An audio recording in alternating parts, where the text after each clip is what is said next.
Jagovinda was around. Yeah. So we'll get to hear all the stories. The report. You haven't heard any early ones yet, huh? Not really, no.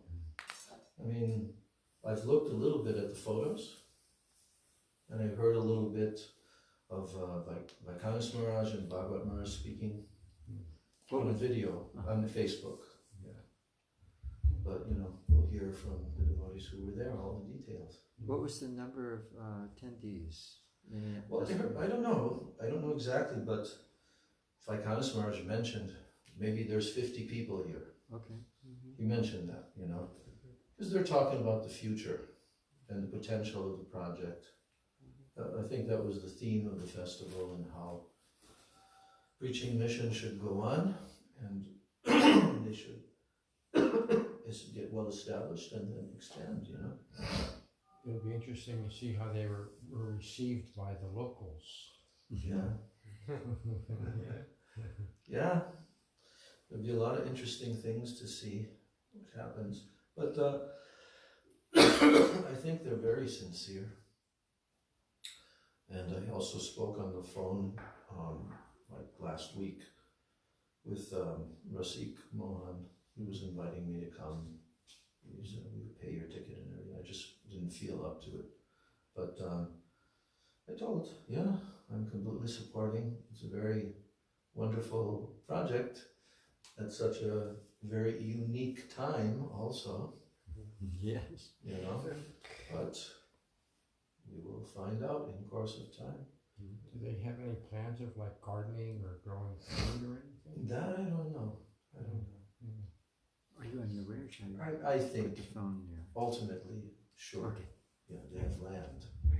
Ultimately. But you know, first they have to make devotees and they have to get established. It's just the opening.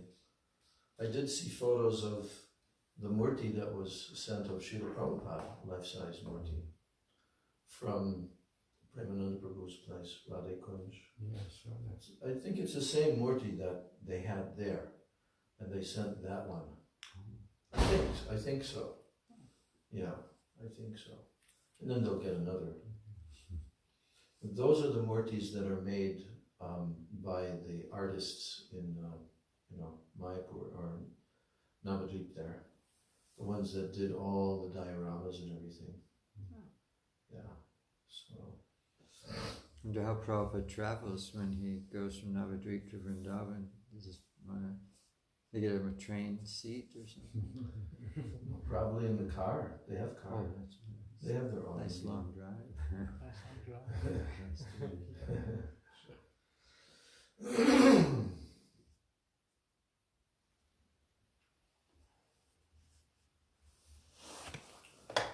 Om Jnanatimirandasya Jnananjana Shalakaya Chakshurun Militam Yena Tasmai Shri Gurave Namaha Mukam Karoti Vachalam Pangam Langayate Girim Yat Kripa Tamaham Bande Shri Gurun Dinataranam Vancha Kalpatarubhyascha Kripa Sindhubhya Evacha Patitanam Pavanebhyo Vaishnavebhyo Namo Namaha Namo Mahabhadanaya Krishna Prema Pradayate Krishnaya Krishna Chaitanya Namne Gaura Trishe Namaha He Krishna Karuna Sindho Dinabandho Jagatpate Gopesha Gopika Kanta Radha Kanta Namostute Tapta Kanchana Gaurangi Radhe Vrindavaneshwari Vrishabhanu Sute Devi Pranamami Hari Priye Jayatam Suruto Pangor Mama Mandamateragati Mat Sarvasva Padambojo Radha Madana Mohano Divyad Vrindaranya Kalpa Drumadha Srimad Ratanagar Singhasanasto Srimad Radha Srila Govinda Devo Preshtalibhi Sevyamano Smarami Shivan Rasarasaram Vam Shivata Tatakstitaha Karshan Venu Swanair Gopir Gopinata Shriyestunaha Bhaktya Vihina Aparadha Lakshay Kshiptaschakamadi Taranga Madhye Kripa Maitvam Sharanam Prapanna Brinde Namaste Charanara Vindam Vrindai Tulsi Debai Priyai Keshavasyacha Krishna Bhakti Prade Devi Satyavachai Namo Namaha Panchatattvatmakam Krishnam Bhakta Rupa Swarupakam Bhaktavataram Bhaktakyam Namami Bhakta Shaktikam Shri Krishna Chaitanya Prabhu Nityananda Shri Advaita Gadadhar Shivasadi Gaura Bhakta Vrinda Hare Krishna Krishna Krishna Hare Hare Hare Rama Rama Rama Hare Hare Hare Krishna Krishna Krishna Hare Hare Hare Rama Rama Rama Hare Hare.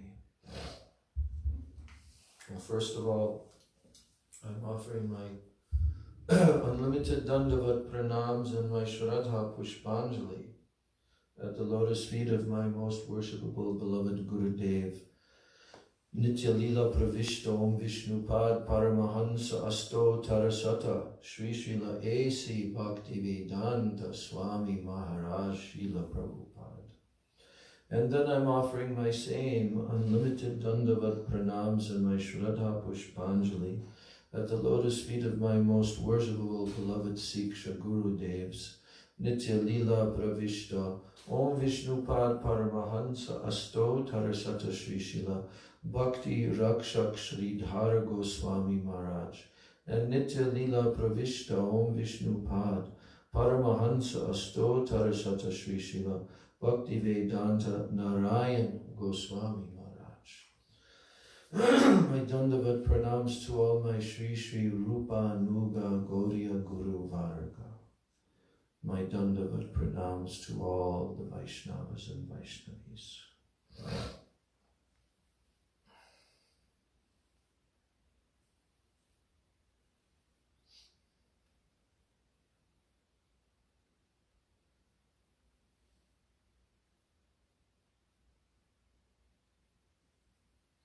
So we're still discussing the list. You remember the list? The 7 undesirable associations. That's right. Right. And we're on the third or fourth. Let's see. Well, we read yesterday about people who associate with materialists. What are they called? Vishayi Sangis. We read that. Remember, there are 2 types of sense enjoyers and those who associate with sense enjoyers. 1, those who have made Bhagavan part of their sense gratification, and 2, those whose sense gratification is for Bhagavan. Right?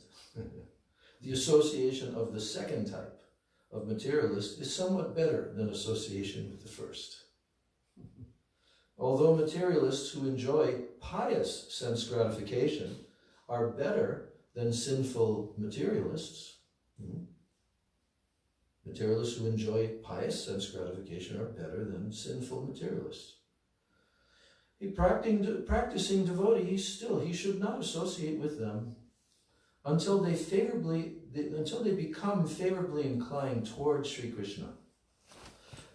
Simply dressing as a renunciant does not enable one to develop a natural detachment from sense objects. Even renunciants are often seen to collect objects of sense gratification. On the other hand, there are people surrounded by sense objects. There are people surrounded by sense objects who appear to be materialists, but who internally adopt yukta vairagya. So what is yukta vairagya? Appropriate renunciation. And what form and shape does that take? To use things to dedicate to the service of Sri Krishna, rather than just rejecting them when they can be used for his pleasure. It means accepting everything favorable for the service of Bhagavan. So, there are such people. They're surrounded by sense objects, and they appear to be materialists. But really, internally, they have adopted Yukta Vairagya, and they are fully absorbed in Bhagavad Bhajan.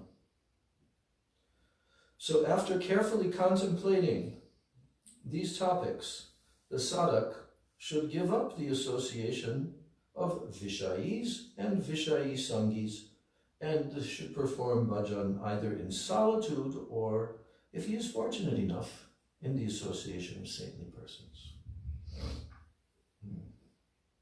And then the fourth and fifth ones of this list of 7 is the opposite gender and those who illicitly associate with the opposite gender. Male sadhakas should not inappropriately associate with women, and female sadhikas, actually sadhaka and sadhika, okay? Female sadhikas should not inappropriately associate with men. It is very harmful for those engaged in spiritual practice. Men and women are of 2 types. The contact and the communication between a couple that is married in accordance with Vedic rules and regulations is not sinful, but it is considered to be pious, as it is in accordance with scriptural injunctions. But when such conduct takes place with a mutual attachment that transgresses the rules pertaining to one's duty, then it is considered Yoshit Sangha for men and Purusha Sangha for women. So what happened to that pious and in accordance with scriptural injunctions association? What took place? The couple transgresses the regulations meant for proper grihastha ashram. Right. And both of them are mutually attached to that. So this type of association, it is very harmful for those who perform or desire to perform Bhagavad Bhajan. If the spouse of a person practicing bhakti is guilty of inappropriate association, sangha dosha, then it becomes an obstacle for that person. So, if the spouse of a person practicing bhakti is guilty of inappropriate association, sangha dosha, it becomes an obstacle for that person. If a wife helps her husband in bhakti sadhana, then associating with her cannot be called yoshit sangha. But if she creates obstacles in his bhakti sadhana, then he should give up her association through sincere endeavors. The wife of Sri Ramanujacharya had a very quarrelsome nature. You remember this story? No? Okay. Good. I told about this. It's live? Yeah. It's already, okay. Yeah. So, she had a very quarrelsome nature, and she used to create many obstacles in his practice of bhakti. Initially, Ramanuja made great endeavors to correct her. But when he was unsuccessful, he left his house and her, and he departed for Sri Rangam. For us, Sri Ramanujacharya's character is ideal and worthy of emulation. Although some men are not married, they illicitly converse with women.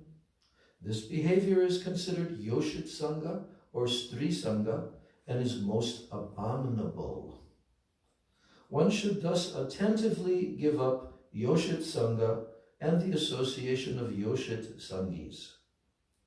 Now, Srimad Bhagavatam, Canto 3, Chapter 31, verse 35. That would be Lord Kapiladev's teachings. It says, Na tatasya bhaven moho bandhaschanya prasangataha yoshit sangha yata pumso yata tatsangi sangataha. Oh, I remember this now. You'll remember by the translation. It's talking about the illusion and bondage that affects the conditioned soul in this world. And here, Lord Kapiladeva is saying the illusion and the bondage resulting from attachment to a woman or to association of those who are fond of women is unlike that of attachment to any other object. Yes. There's another verse that comes where he says, there is no greater illusion of attachment than that of my creation of the form of the woman. So now, regarding the above-mentioned situation, it is not opposed to bhakti for a household or sadhak to touch or converse with his wife. On the other hand, a renunciant who has left his house should neither touch nor converse with women under any circumstance. Okay, that completes that section, but there's a number 6a of this section now. It's getting into more deeper understanding. 6a, those who make a show of adopting religious principles. Now here's the first type. Yes, because you remember? Dharma Dvajis. Dharma Dvajis. When they're giving the list of, 7 types, then in the 6th type, there were 2 types. So, deceitful persons who adopt the external signs of Dharma, but they do not follow Dharma themselves. They're called Dharma Dvajis. So what does the term Dharma Dvaji mean? Dvaji means holding a flag. Those waving a flag of religiosity. So, they're deceitful persons. They're adopting the external signs of Dharma, but they do not follow Dharma themselves. They're called Dharma Dvajis. And they are to always be avoided. They are of 2 types of Dharma Dvajis. The deceitful ones and the foolish ones. Or the cheaters and the cheated. It is considered contemptible, even within the realms of jnana and karma, to make a show of following Dharma, but not actually following it. It's deceitfulness. But in the realm of bhakti, it is the means of utter ruin for the living entity. So, what is he telling here of this comparison? A person who's acting as a Dharma Dvaji, right? They do that also in the realm of jnana and karma. And, they make a show, and it is considered contemptible, even within those realms. It's contemptible to be deceitful and be a Dharma Dvaji, right? In those realms, karma kanda, jnana kanda. But in the realm of bhakti, it is the means of utter ruin for the living entity. This is a very interesting point. There is no association in this world as bad as that of Dharma Dvajis. Whoa. Even materialists are better. For the sake of their own interests, Dharma Dvajis deceive foolish persons by outwardly bearing religious symbolism. Some of these rascals become gurus, and thus they make disciples and gather money, kanaka, women, kamani, and prestige, pratishta. Remaining far from the deceitful trickery of such persons, a sadhak is to perform Bhagavad bhajan without duplicity. Such non-duplicitous bhajan is the only means to attain Bhagavan. Srimad Bhagavatam 1.3.38 states, Saveda dhatu padavim parasya duranta viryasya ratanga pane yo mayaya santatayanu vajeta tat pada saroja bandham. First canto, 3rd chapter, verse 38. The strength and the valor of Bhagavan, who carries the wheel of a chariot in his hand, they are unlimited. His strength and his valor of Bhagavan, who carries the wheel of a chariot in his hand, are unlimited.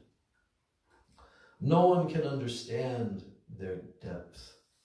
Although he is the creator of the whole world, he is completely beyond it. Only those who render uninterrupted service to his lotus feet without duplicity can understand his form and the mystery of his pastimes. Yes.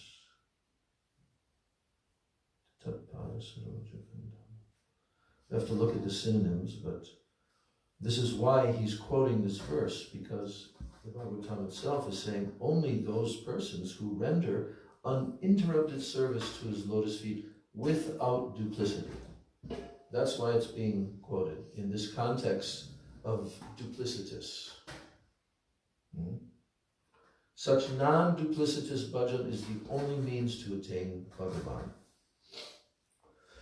And then he quotes another verse from the 2nd canto, 7th chapter, 42, in the same context. He says, this verse from Bhagavatam, Yesham Saesha Bhagavan Dayaye Dananta Sarvat Manashrita Pado Yadinir Vyalikam Te Dushtaram Atitaranti Chadeva Mayam Naisham Mamaham Itidhi Shvashrigala Bhakshye.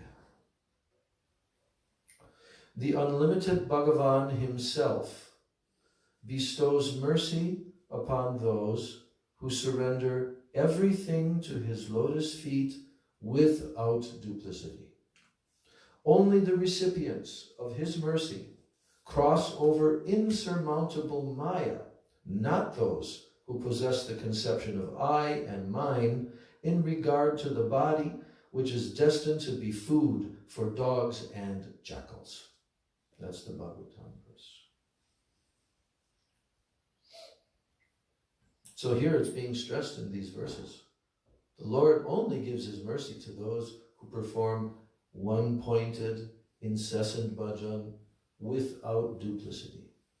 Yeah. Is the foolish Dharmadvaji duplicitous also, or is he just misled? More misled. But somebody that can be misled is also full of a certain degree of duplicitousness. Right? Yeah, yeah. The fact that they're susceptible to being misled and cheated and so forth. So, that's why I can say in this context, Srila Bhakti Rakshak Sridhar Maharaj's famous 3-word statement. I love this statement. Sincerity is invincible. Sincerity. He talked a lot about that. Because it's the opposite of duplicitousness, right? Sincerity means honesty, truthfulness, right? The whole of Srimad Bhagavatam is for those who are nirmat saranam. They have no envy, no duplicity in their heart like this. So, yeah, it is the cause of utter ruination, we read, in the path of bhakti, to be a dharma dvaji in the path of bhakti. So who is Srila Bhaktivinoda Thakur referring to? Because at his time, it was in the late 1800s and early 1900s. And what were the circumstances? So there were prakrita sahajas, so those who put on the dress of Vaishnavas, but are engaged in illicit activities, then it's not just that they transgress social codes, but they actually make aparadha, the lotus feet, the divine couple. Yeah. It was, the whole society was rife with such devious persons in the dress of sadhus. I know Srila Prabhupada, I was listening today to I've been listening to a series of his lectures, one after the other, on the disappearance and appearance days of his Guru Maharaj, Srila Bhaktisiddhanta Saraswati Thakur. Wonderful, wonderful lectures. Incredible. And he was telling the story, I've heard it a few different times now, of how he was pulled by his intimate friend to come to see Srila Bhaktisiddhanta Saraswati Thakur. But he was very reluctant. He didn't want to. And he explained why. Because he said the so-called sadhus at that time, they did not impress me at all. And he said, my father, he was inviting so many. So Srila Prabhupada witnessed over many, many years throngs of such sadhus. But Srila Prabhupada's father, he didn't discriminate, really. Just any person, he invited them in. And you know what he asked him? He made a request to all of those persons after feeding them and hosting them and like that. And he did this daily. Prabhupada's father. Prabhupada's father requested them, whatever they happen to be, whatever level. He asked them each and every time for a benediction. And what was that benediction? To bless that my son will have the blessings of Srimati Radharani. Become a great devotee of Srimati Radharani. Yeah. Oh, he was a pure Vaishnava. And he also, Prabhupada's father, he was also not impressed with a lot of these Prakrita Sahajiyas and so forth. And Prabhupada also told the story. I was hearing that on the tape because he was telling a lot about his life and how, the Gaudiya Math persons who he had seen in his first meetings in 1922 with Srila Prabhupada Bhaktisiddhanta Saraswati. So he saw these are the people from the Gaudiya Math. But some years went by, and in the meantime, Prabhupada established his Prayag pharmacy in Allahabad, right? And of course, his father was living in the household at that time, and Prabhupada was hosting these persons, the sadhus, and some of those sadhus, amongst them, a lot of them were disciples of Srila Bhaktisiddhanta Saraswati Thakur, of course, most of them, in fact. But this is also after the disappearance. First, before the disappearance. It was like 1928, he said. And they came, and his father also didn't want to come downstairs to see them. But, because he was thinking that they were, that level of Dharma Dvaji sadhus. But when these are the Gaudiya Math persons, then he immediately came, paid his dandavats. So discrimination is necessary, especially in the light, as is being pointed out here, of persons who are posing as gurus. They're the worst of all. This is what Bhaktivinoda Thakur said. They're the greatest, worst association of all. There's the verse in the Shirsh Upanishads about that also. That's right. We remember that one. Yeah. Yeah. There's something like Asura ta namate loka. Where did that go? Asurya namate loka. No, it's been too long. But they go to the darkest region of ignorance, and we're still. I forget how it goes. Yeah. But those who are pretending, those who are misguiding and misleading the other persons go even worse. Yeah, you were saying. Well, I was going to ask a question. You see, like even in the news, that the biggest leaders, like of the Christian evangelicals, their number one leaders. This happens over and over again. Yeah. And I guess it happens, even we've seen it within institutional societies of our own sect of Krishna consciousness. Right.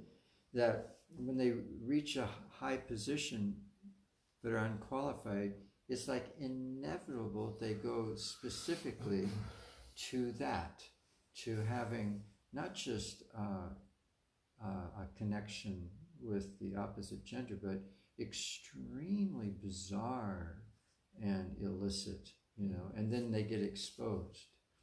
Right. And then it becomes a source of in confusion. India, it's very commonplace.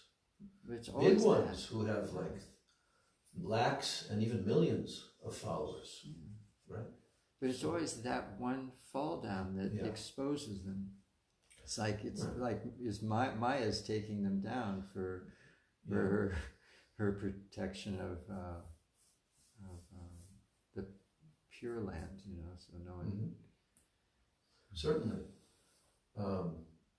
After all, Srila Prabhupada Bhaktivedanta Saraswati Thakur said this is the age of the cheaters and the cheated.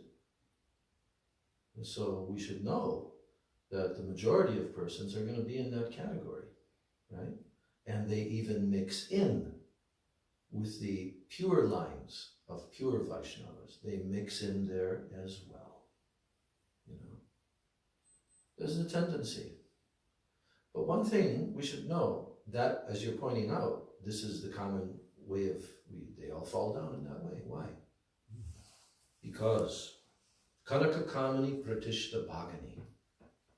These three things, they are the adverse and very dangerous elements. Bhaktisiddhanta Saraswati Prabhupada wrote that whole long song.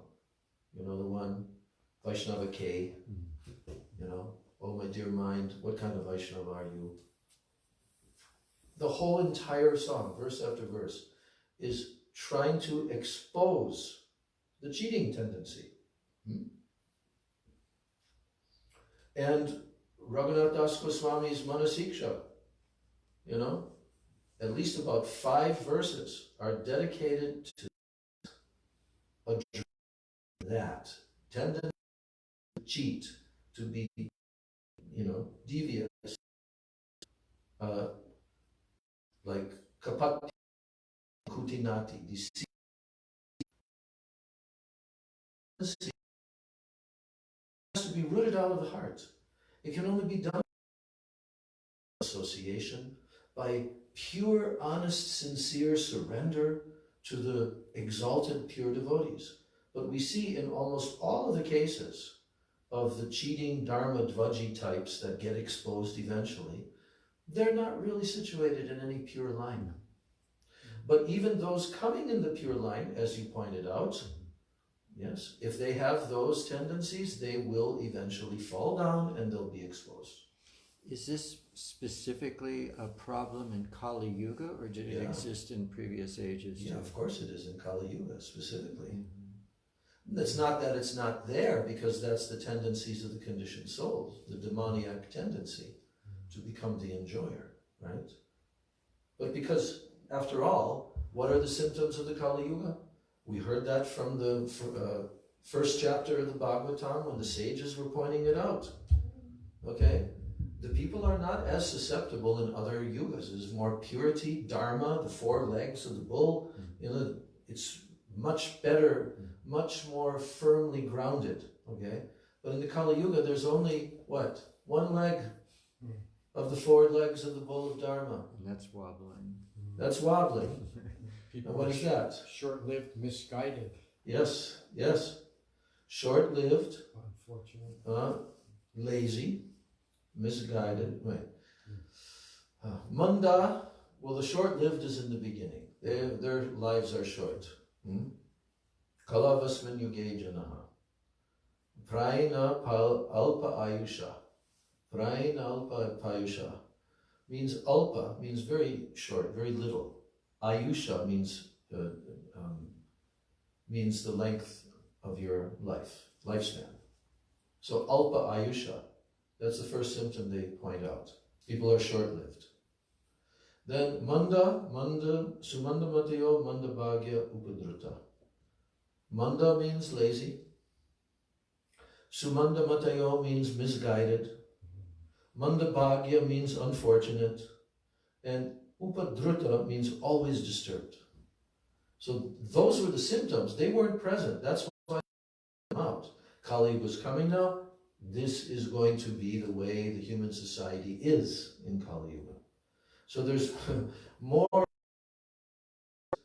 than those sages could practically probably have imagined, And Bhaktivedanta Thakur, during his time, he pointed out 13 specific types of these apasampradayas, and they're all named in one of his poems.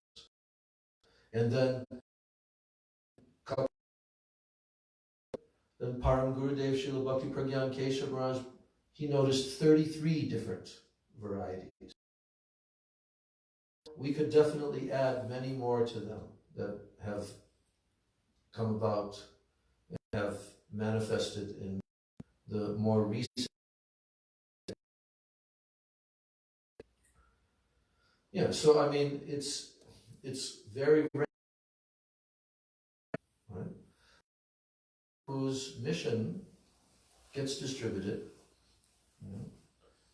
And as Krishna sends more and more exalted souls who will be living examples and will guide the masses of people in that direction. So those people will be rooted out more and more. But the meeting between Maharaj Parikshit and Maharaj Kali, the bogus king, right? That was showing what's going to be taking place. And so that's why we see that the mass of people throughout the world for hundreds of years, they've just fallen into complete decadence. They don't follow these principles, right? No meat eating, no illicit sex, no intoxication. Remember the story, even during the British period in India, the disciple of Srila Bhaktisiddhanta Saraswati Thakur, Srila Bhakti Saranga Goswami Maharaj, very exalted personality. Went to England for preaching. There was one Lord Zetland, right? He liked to associate with the mission of Gaudiya Math. And while he was preaching there in England, that person asked to him, Lord Zetland asked to Goswami Maharaj, he said, can you make me a Brahmana? Can you make me into a Brahmana? Because he was familiar with the caste system in India, and the Brahmins are the pure ones, and they have knowledge and all of this. And Bhakti Saranga Goswami Maharaj answered, yes, we can, provided you will have to follow certain principles. And he said, well, what are those principles? And then he named them, the 4 regulative principles, right? Even including tea, cigarettes, all of this. And what was his response? Impossible. Yes. And this is amongst the upper class, wealthy class, who are even pious. See? So that's because of Kali Maharaj. And there's always a battle in the Kali Yuga against Kali Maharaj. But one interesting thing, which was pointed out by Bhakti Swarup Sridhar Maharaj, in the Chaitanya Bhagavat, there's a little section there, and it's describing how Kali Maharaj actually likes Harinam Sankirtan. Did you know that? You heard that? No. Yeah. He likes Harinam Sankirtan. So that's, you see, Mahaprabhu's movement. It will defeat, ultimately, all the ill effects of Kali Yuga. But it doesn't mean that all the people are going to become Vaishnavas. It doesn't mean that. Even Prabhupada told. But they will know about Mahaprabhu. They'll hear about him. There'll be such influence on the planet that they'll become, it'll help them, they'll advance, you know. Mahaprabhu did not descend on this planet for nothing, you know, just to influence the world for a couple hundred years. No. This is for the entire Kali Yuga. For the entire, and there are 432,000 years remaining. So Mahaprabhu's influence will be there all throughout this Danya Kali Yuga. Now, okay, 6b. What was the 6a again? Let's remind ourselves. 6a is those who make a show of adopting religious principles, the first type, Dharmadvajis. Now comes 6b, those who make a show of following religious principles, the second type. Now that kind of sounds similar. Those, 6a, those who make a show of adopting religious principles, the first type. Oh, okay. And those who make a show of, it's the same. The second type. Okay, so what was the first type? The Dharmadvajis. Now the second type. When one internally maintains faith in Mayavad and externally exhibits the mood of identifying as a Vaishnava, it is called duplicitous Vaishnavism, Kapata Vaishnavata. Kapata. In Sri Chaitanya Charitamrita, the following verses are mentioned in relation to such a Vaishnava whose name was Ramdas. Now this is from the Antya Lila 13th chapter. Here's the verses. Ashta Prahar Ram Nama Japin Ratri Dine Sarva Tyaji Chalila Jagannatha Darshane. Ram Das chanted for 24 hours, the entire day and night, and gave up everything as he journeyed for darshan of Sri Jagannath. Now 2 more verses. Ramdas Jadi Pratam Prabhure Milila Mahaprabhu Adiktare Kripa Nakorila Antare Mumukshuteho Vidya Garvavan Sarva Chitta Gyata Prabhu Sarvagya Bhagavan. So this is saying that when he first met, even though he was chanting 24 hours a day, when he first met Sriman Mahaprabhu, Mahaprabhu did not bestow extensive mercy upon him. Ramdas desired liberation. And he was conceited due to his learning. But because Mahaprabhu is Bhagavan and all cognizant, he knows the hearts of all. Thus, in order to perform pure Hari Bhajan, one must give up the association of Dharma Dvajis.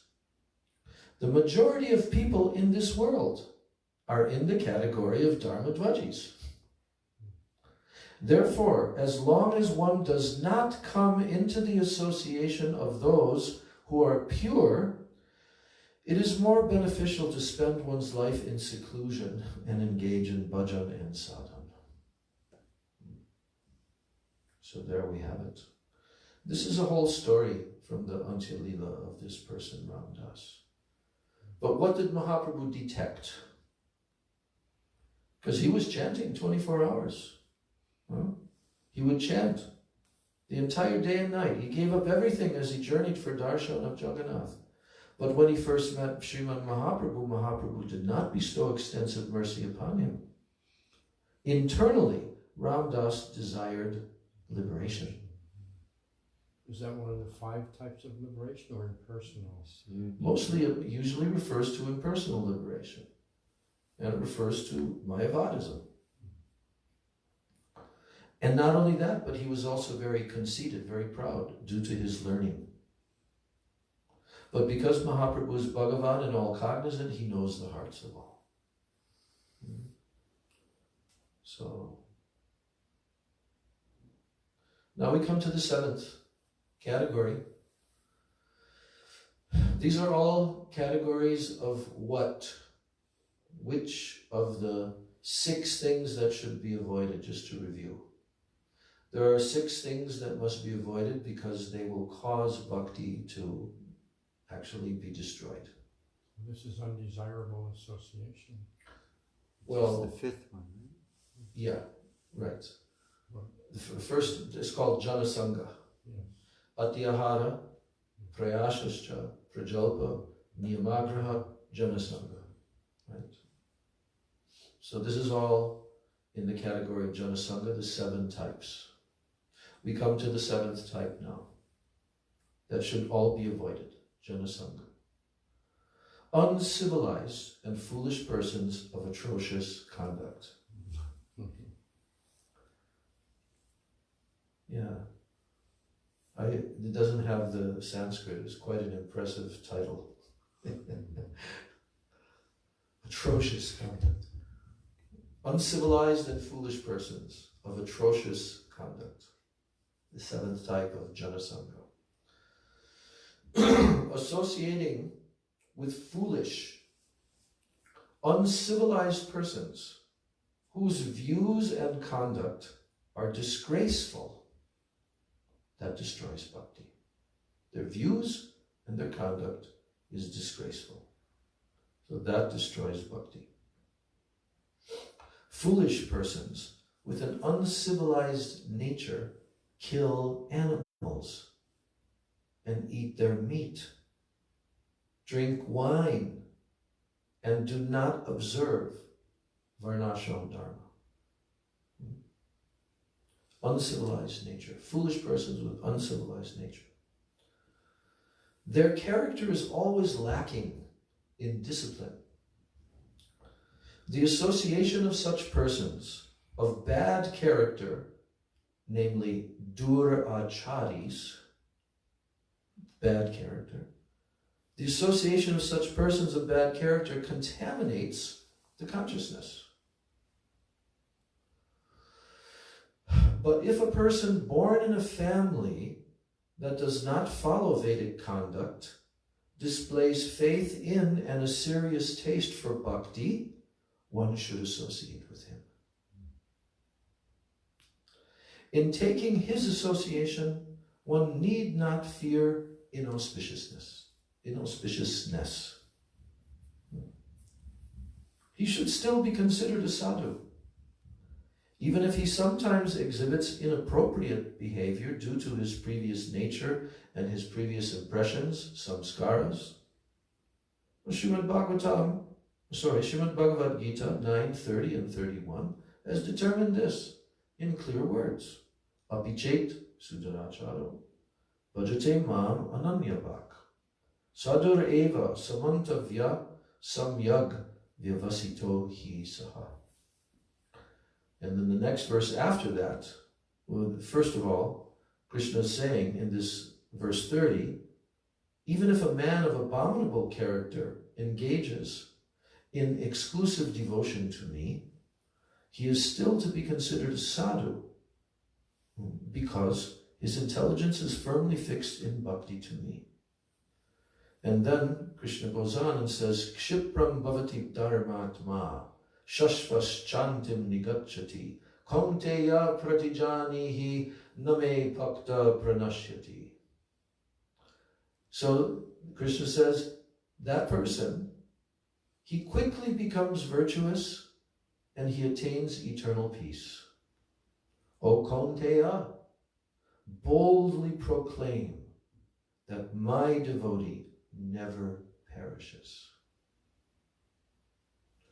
So the essence here is that if a person with an uncivilized nature and ill character develops faith in unalloyed devotion, ananya bhakti, due to some spiritual merit, sukriti, then he is worthy of being considered a sadhu, because he will become righteous, dharmatma, in only a short time.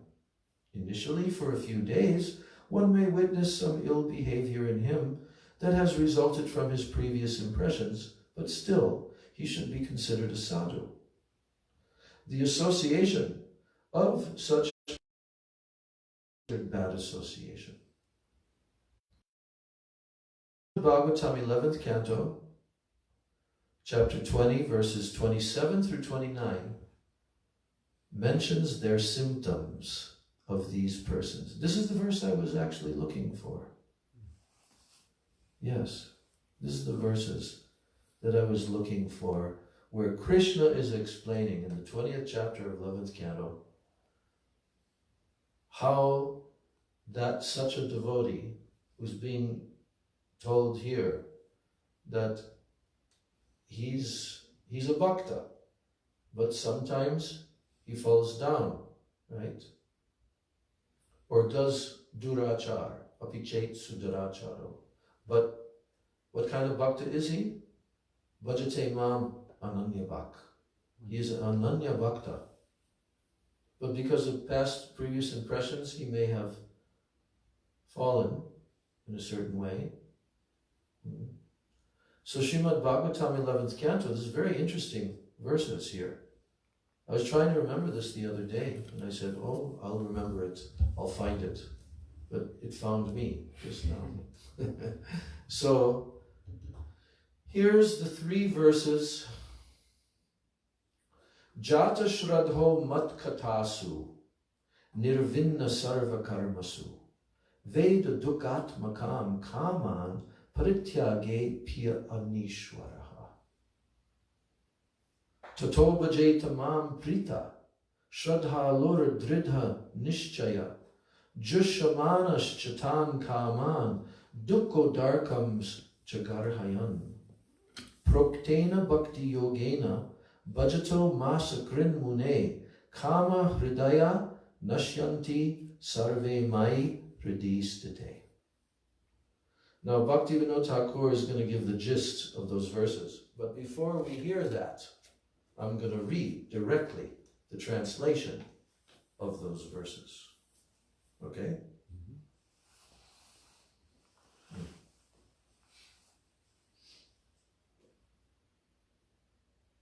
Good old pocket Vedas. Yes. So, Srimad Bhagavatam 11.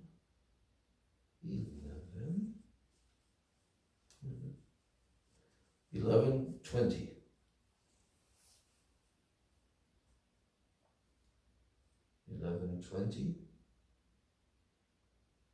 Verses 27 through 29.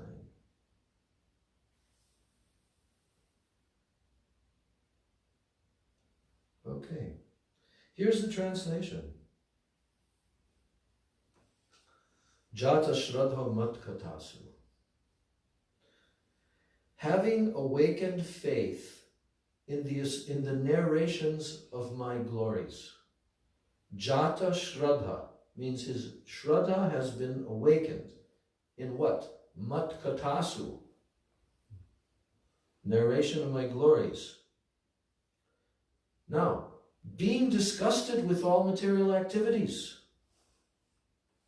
knowing that all sense gratification leads to misery, but still being unable to renounce all sense enjoyment, my devotee should remain happy and worship me with great faith and conviction. And even though he is sometimes engaged in sense enjoyment, my devotee knows that all sense gratification leads to a miserable result, and he sincerely repents such activities. So, Garhaya, Jushamano Chatat Kaman Dukko Udarkan Chagarhaya. Dukko Udarkan. He knows, he's aware of this, that all these attempts to enjoy sense gratification lead to misery. He's firmly convinced of this. He has Shraddha. So, although he is unable to renounce them, Parityage hi api anishvara. Parityag means to renounce. Api anishvara. Anishvara means he's not Ishvara. He doesn't have the power to control. So he's anishvara. He's unable to renounce. He knows Veda dukkha atmakam kaman. He knows Veda dukkha atmakam kaman. All types of sense gratification lead to suffering. He knows this. And jata shraddha matkatasu. This is a person who has awakened Shraddha in the glories of Sri Krishna Katha. And he's also nirvinna sarva karmasu. Nirvinna means disgusted. He's actually disgusted with all material activities. And he knows Veda dukkha atmakam kaman. He knows that all these activities lead to suffering. Dukkha. Parityagehi api anishvara. Although he is unable, he's still unable to give them up. Now what happens? Tato bhajeta mam prita. Tato, with such faith as this, bhajeta mam prita, he remains happy in worshipping me. Okay, he remains happy. Shraddhalur dridha nishchaya. He has firm conviction and very firm faith. Jushamanas chatan kaman. Still, sometimes he is engaged in that sense gratification that he understands is only going to cause suffering, but dukkho darkam chagarhayan. He repents, condemns himself. Now I'll go to the third verse that's being quoted, because there's 3 verses, 27 through 29. Now, this 29th verse, it says, Proktena bhakti yogena bhajato masa krim mune kama hridaya nashyanti sarve mai hridi stite. When an intelligent person engages constantly in my worship, bhakti yogena, bhajata. Asakrit means constantly. So when such an intelligent person, muni, he engages constantly in worshipping me through the loving devotional service as described by me, his heart becomes firmly situated in me, and thus all material desires within the heart are destroyed. That's the 3rd verse. So, kama hridaya nashyanti. Nashyanti means destroyed. All those kama, those material desires, hridaya, in the heart, nashyanti, they're destroyed. Sarve mai hridi stite. He becomes firmly situated in such bhakti yoga to me. So Srila Bhaktivedanta Thakur is now giving the gist of these verses He says, the gist of these verses is that the association of persons who are averse to Bhagavan and sinful by nature is definitely abominable.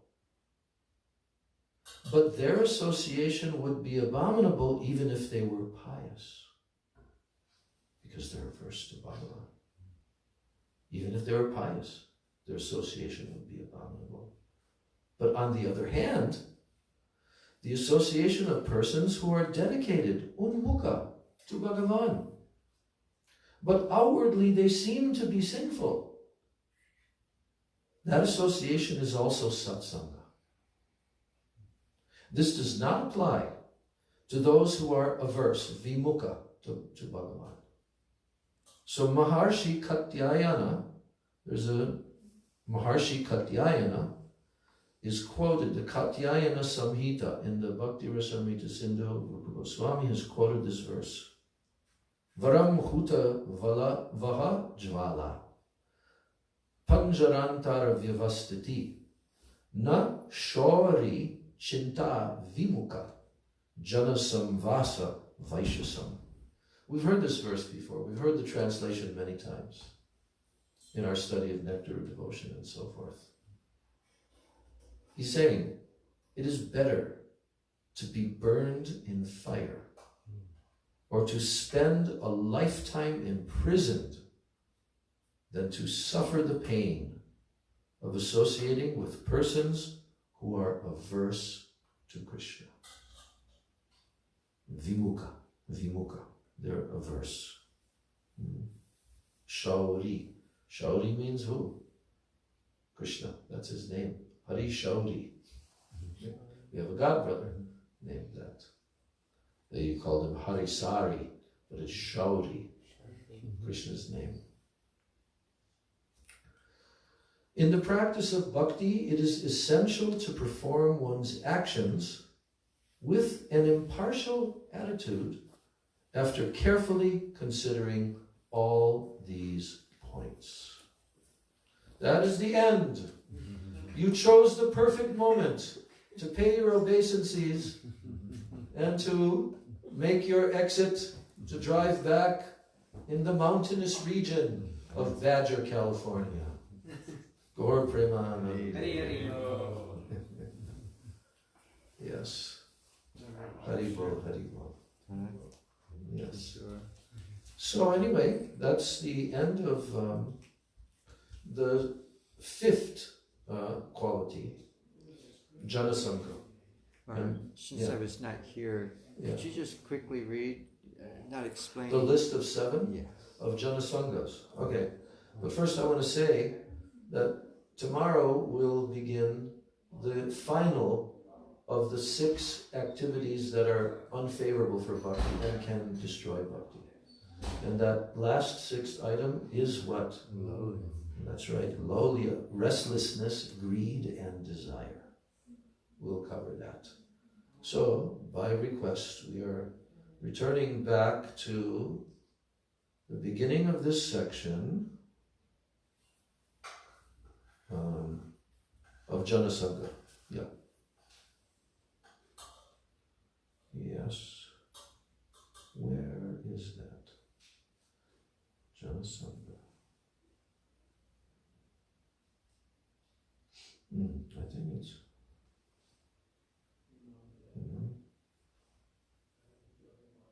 Okay, here it is.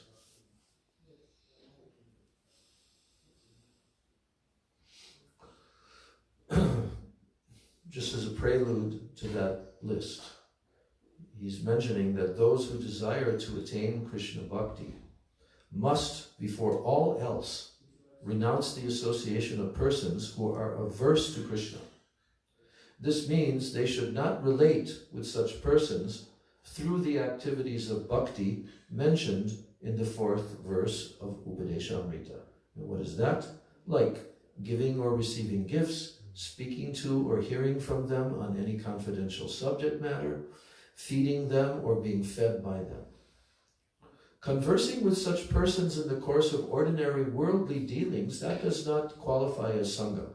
Rather, it is considered sangha when such dealings are full of a binding affection, then it's considered Sangha. Now, it is essential for every practitioner of bhakti to know how many types of persons exist who are averse to Bhagavan. Therefore, although we do not desire to do so, we are listing them here. They are of 7 types.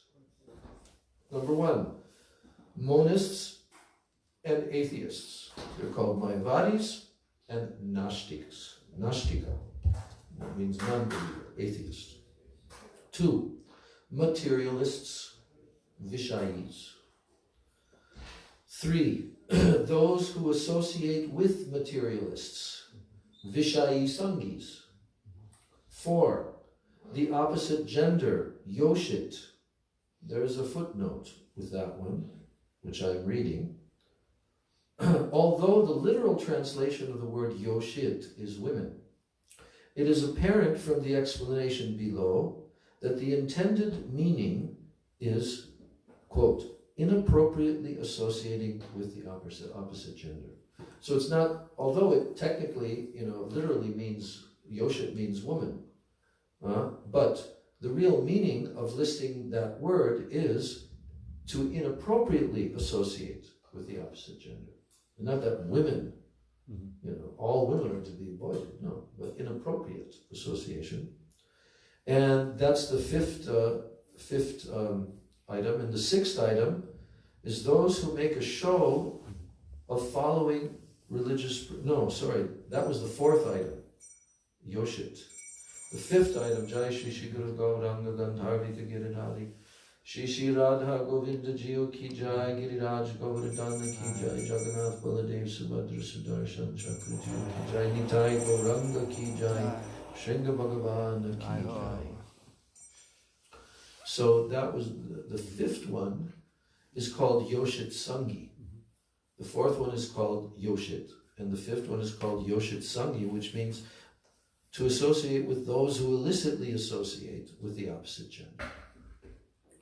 And then 6, those who make a show of following religious principles, which we read today, Dharma Dvajis. And 7, uncivilized and foolish persons of atrocious conduct. And I said it's like a very classic Sanskrit title being given to that category of persons. Dur achari buddha buddhi antyaja. It even sounds bad. Durachari is what we already read today, how Krishna says, apichet sudurachara. Suduracharo. Durachari means a person who is uncivilized and has atrocious conduct. Okay? So, apichet suduracharo. Even if my pure devotee, Bhajate Mamananya Bhak, exhibits some sudurachara. Durachar is bad. Sudurachar means abominable. Yeah. So, and mudha, we sure know what that word means. Mudha buddhi means they're very foolish, very foolish. That's what is being translated here. Uncivilized and foolish persons of atrocious conduct, antyaja. Antyaja also means outcast persons, low class, uncivilized. So that's the list. That's the list, and really, we probably have to read it on our own again, because there's a lot of technical terms and so many different categories, but just as a group,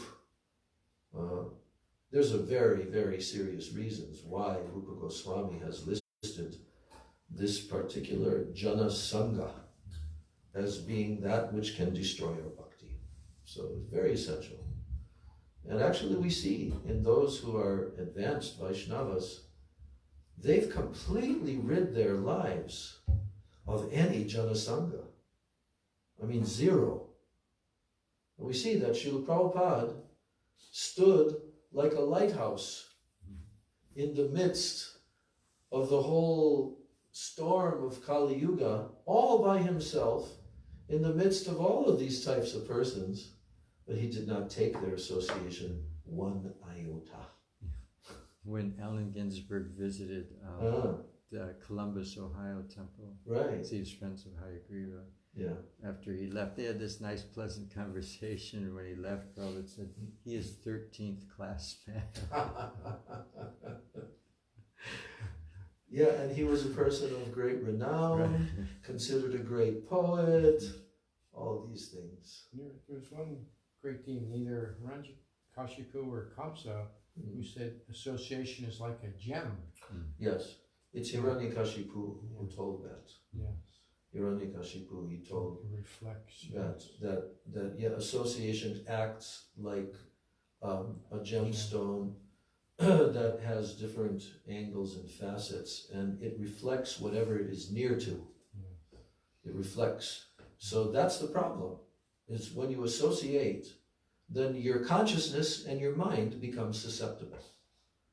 We read that along in these explanations, how Mahaprabhu was saying, don't ever eat food given by materialistic persons, because it will contaminate the consciousness, and when the mind is contaminated, then one cannot think of Krishna. You know. So, you know, in the Kali Yuga, especially living in the West, and depending on like what devotees have to do in their daily lives, especially in the household or ashram and interfacing with materialistic persons, it requires that one takes very good association simultaneously to being exposed to the bad association. Because how was it that Srila Prabhupada was able to remain completely aloof? Because of his pure consciousness. He did not take their association at all. And whose association was he taking constantly? Harinam, Krishna, all the great Vaishnavacharyas. So Janasangha, giving up bad association, also means doing all the 6 favorable things that we'll hear in the next verse. Because without that, there's no possibility of even giving up that association, or even being aware that that association should be given up. Because consciousness becomes so polluted, and by associating with such persons, and we see it amongst the certain sections of our Vaishnava community, we see that they've never really developed. Some of them have never really developed firm faith, conviction, following, practicing, and they're very easily become misguided, you know. We don't even have to get into the details, but we all know. As far as eating food, that was written in that original thing Prabhupada wrote, do not eat food cooked by non-devotees. That's right. He was very careful about that. Yeah, one of the very first things. And that's why Prabhupada was also very careful about supplying them with the food that would fully satisfy them, so that they would have no urge to go. You know? Also, it's an offense to the deity to offer deity food that was grains that were cooked by a non-devotee. Yeah. For the deity that is being worshipped in the temple of the high standard, especially. Yeah, that's not acceptable. Yes. So anyway, bad association, we heard it. It's the most detrimental thing. So it sounds like the easy way to follow that, it was described either be alone or in association of devotees. That's why Bhaktivedanta Thakur said that. One of the, but anything else is kind of risky. And we have to remember that probably this commentary was written by him maybe prior even to Srila Bhaktisiddhanta Prabhupada, you know, really launching his Gaudiya Math preaching mission, because Bhaktivedanta Thakur departed from the planet just at the very beginning, you know. So, you know, but Srila Prabhupada presented that that lifestyle of Daivi Varnashram Dharma. He presented that with the Mat. And there you would have certain individuals, brahmacharis, and vanaprasthas and sannyasis. And then the grihastas would be supported by the temple, prasadam would be there, deity worship, everything like that. And so that's the same, you call it template, that Srila Prabhupada introduced for the entire Western world preaching mission, is the Daivi Varnashram system and in the temple. But he modified it in the beginning by need, by necessity. And it was miraculous, because actually in India they'd not heard of that before. Prabhupada got a lot of criticism from his godbrothers by allowing women to live in the structure of the temple and so forth, right? And Prabhupada responded by, they grew up associating with one another, so in you school can't just and everything. artificially separate them. That's right. And then he also proclaimed this in some of his purports in Chaitanya Charitamrita. And we see that by making this adjustment, the wonderful results, how they are, both of them are engaged in preaching, you know. And we saw that. I mean, we grew up with that. I was telling the story the other day, you know, when I was in Chicago a few months after joining. I was sent to Chicago a couple of months after joining, and all through the whole winter. And we were talking about Bahulasva Prabhu and his wife, Karunamai, you know, and she was like 7 months pregnant. And her and I went on the train, because somehow others were busy. We didn't have the usual 3 or 4, you know, chanting party persons. And we went together around Christmas time, December 1970. And the two of us came up on the street. And by the way, did you see the photo that came yesterday? I was just looking on my Facebook, and somebody had posted the photo of me in 1971. I'll show it to you. In 1971, on State Street and Madison Street, in the very place. It was a little bit after this, 1971 summer. But I was there through the winter of 70 to 71, autumn and winter and spring and then summer. And in the early summer, Prabhupada returned back from India, and we went up there to Detroit and got initiated and came back. And who's there on the photo with me? Brisa Kapi, I don't know if you know him. Brisa Kapi and Paramahansa, who later became Paramahansa Swami, the three of us. I sent it out to so many devotees. I tried to share it, but it wouldn't share because the devotee who had posted it had some restriction on it. So what I did was I copied it onto my phone, and then from there I shared it. I'll show it to you after we conclude the class. So what was I saying this in context to? About Karunamayi, you were associated with. Yeah, how Prabhupada was proclaiming that it was very, very successful, and it was, because in the early days, we even went on Harinam Sankirtan with the ladies, and even traveling Sankirtan. That was a little more rare, but, you know, then the Radha Damodar came, and it was all brahmachari, you know, no women. But in the beginning, we were all preaching together, doing Harinam Sankirtan, everything, you know. And Prabhupada was mentioning this to his godbrothers, that it is not possible to just come and separate, because they have a completely different culture that they grew up in. But we have seen that by engaging them together, the results are very wonderful, you know. And then Prabhupada also liked to boast a little bit about his householder couples who went and did, like, opening up Great Britain itself, you know, which had been attempted by the sannyasis, you know, in the 1930s who went preaching. They were exalted personalities. But somehow or other, you know, the times had changed, and the culture, and these three householder couples launched Krishna consciousness in Great Britain. You know, even Prabhupada wasn't there, and then they met the Beatles and the whole thing, you know. And Srila Prabhupada landed. There's a video of Yamuna telling the memories from that time, and she's saying, and the headlines read, Hare Krishna startles London, or something like that. Hare Krishna startles London. Those were the headlines when Srila Prabhupada landed, after they had done like months and months and months of preaching to set everything up, you know. And relatively new devotees. That's right, relatively, like really new devotees, 1, 2 years. Yeah. I mean, in San Francisco, the same 3 householder couples before they went to Great Britain, they were brand new. Shama Sundar hadn't even met Prabhupada yet, and his college buddy Mukunda came there to tell him about Prabhupada before he was going to fly off to India. That whole story, it's amazing, amazing, amazing stories, and how it was done. I said that he was even bringing, this was like in late 67, before they left.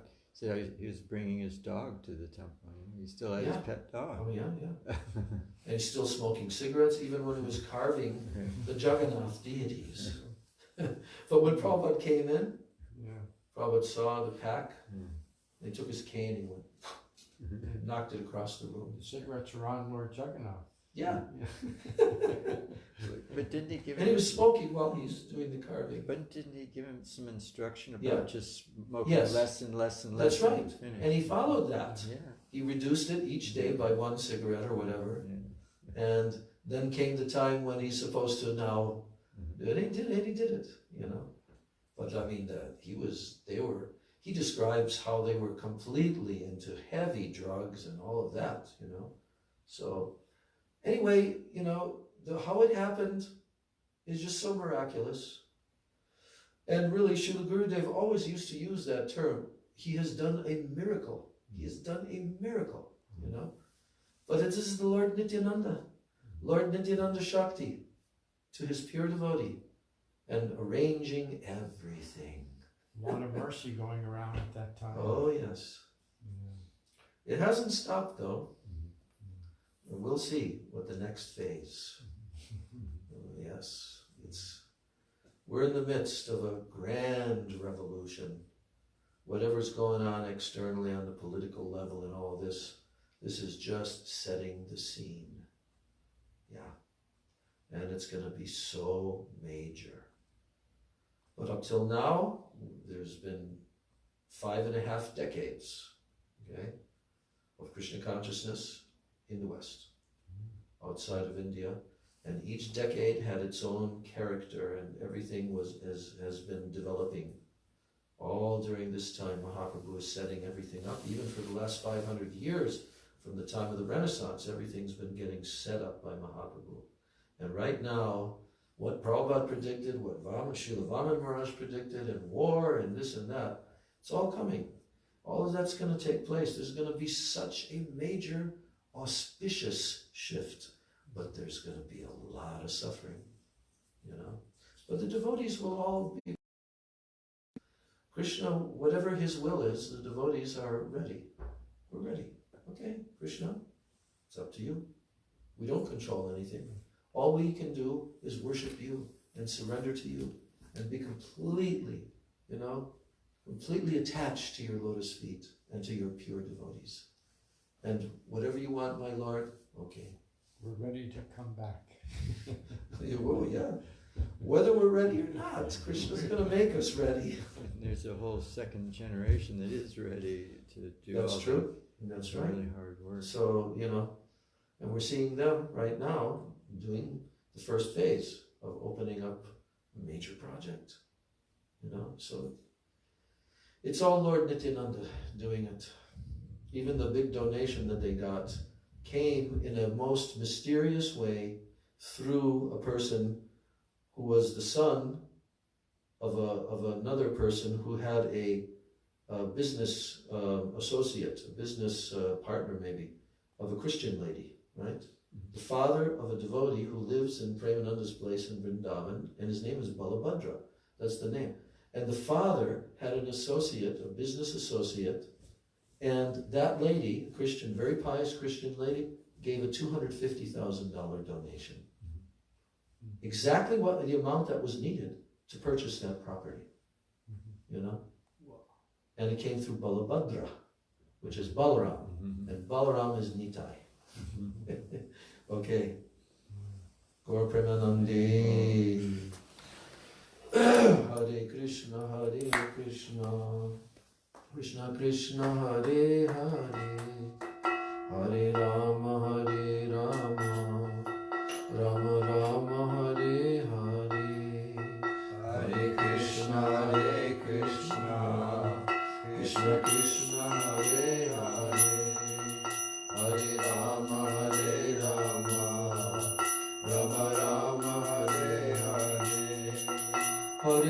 Krishna, Hare Krishna, Krishna Krishna, Hare Hare, Hare Rama, Hare Rama, Rama Rama, Hare Hare.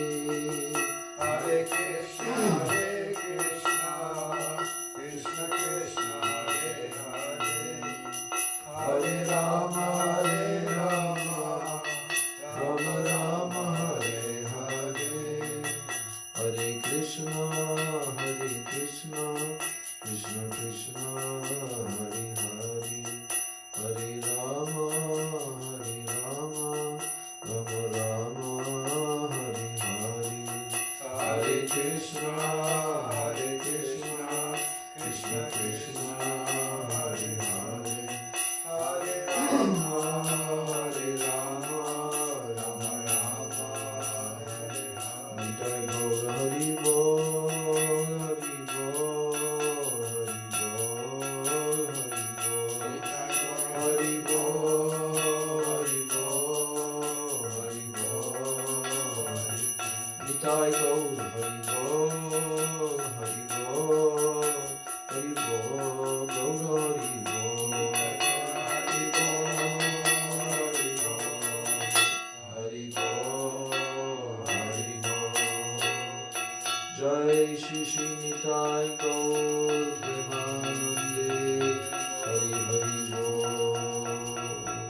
Shri Vedeshamritam ki jai, Shri Rupa Goswami Pad ki jai, Shri Sachidananda Bhaktivedanta Thakur ki jai, Shri Shri Rupa Nuga Guru Varga ki jai, Sachidananda Gaur Hari ki jai, Nitai Gaur Premanande. Vrindai Tulsi Devyai Priyai Keshavasya cha Krishna Bhakti Prade Devi Satyavachai Namo Namah. Vancha Kalpatarubhyascha Kripa Sindhubhyeva cha Patitanam Pavanebhyo Vaishnavebhyo Namo Namah. All glory to the assembled devotees. Is it still live, Matsugati? Do we have to stop it? Thank you all for coming to see and be and hear. Hari Hari